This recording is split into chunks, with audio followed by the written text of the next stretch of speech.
The government has undertaken lots of projects to develop the country. The government needs funds from the donor agencies, and one of the donors is World Bank. AMA Muhit said that World Bank will provide funds of $3 billion to spend in various development works during the next 3 years to Bangladesh. However, it does not want to give funds for transportation sector. তাদের অভিযোগ যে রয়েছে খুব দুর্নীতি হয় এর জন্য।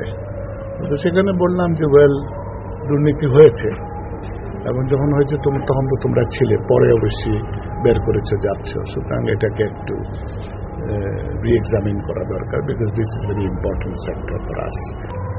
Robert Floyd, interim country director of World Bank, said that they will support Bangladesh in various projects. Particularly priorities for government such as Padma Bridge, Southwest Development, the power situation, and just to recommit that the bank is a long-term and trusted partner with government of Bangladesh.